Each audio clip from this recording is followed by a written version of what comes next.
So, and part of this is a matter of accuracy, but part of this is also, to me, it's also a matter of strategy. And it's a matter of strategy because how do we get people on board in this conversation? How do I get people on board when I say, I'm going to talk about this issue in the way that it privileges you, but I'm going to ignore the ways that you are oppressed at the same time. I'm not going to include that. Now again, I'm saying we're further along the learning curve. I know at the beginning it's important to do that.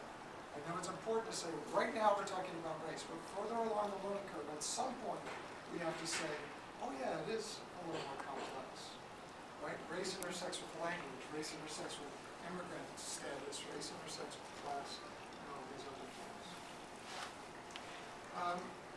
Another challenge, I think, is the challenge of kind of the saturation of white liberalism in conversations about diversity in schools.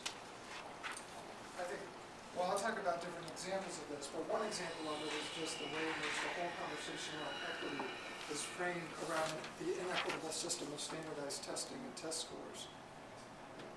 Who benefits from that framing? Racially, who benefits from that way of framing? And so the term of the day, as I mentioned earlier, is interest convergence. So interest convergence is this notion that I, as a white person, am very happy to participate in a conversation about anti-racism as long as that conversation benefits me. So you ask, well, how might it benefit me? It benefits me because it helps me assuage my guilt. Right? So that's a benefit.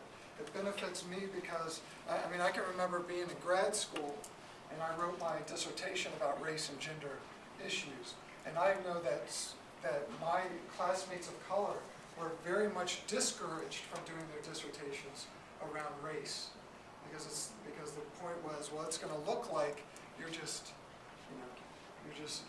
working out your own grievances here. You're not going to be taken seriously as a scholar if you do your work around that sort of stuff. So that kind of interest convergence, right? That sort of thing. And you have this handout. I hope everyone got it. I have this stack of them back there.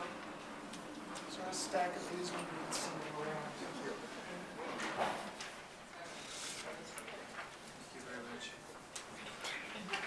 And no, I vote for Paul.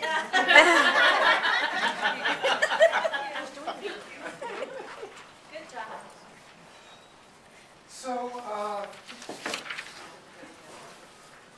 So when I've looked at studies sort of the phenomenon of white liberalism within how this conversation happens around education, just sort of in my own brainstorming, I came up with 7 ways that I see this playing out in education. And these are the ways. I mean, this first one, anti-racism as harmony, where peace is prioritized over justice.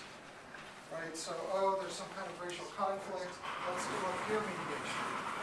Let's do a conflict resolution. And that's sort of prioritizing racial harmony over racial justice. And that always privileges people who are already privileged. Of course, if I'm in the position of privilege, of course I want peace. Right? Because anti-racism is taco night. This is responding to racism with cultural activities or festivals. And I mentioned for anyone who's in my session this morning, stuff like taco night, stuff like, I had this morning I was talking about the Mix It Up lunch. Those are programs that basically are programs for white people. I mean, for the most part, I don't think that a lot of people of color find it compelling to take the 25-minute time during their day where they can find a little bit of comfort during lunch and say, well, we're going to force you so white people can learn about you to go sit with white people.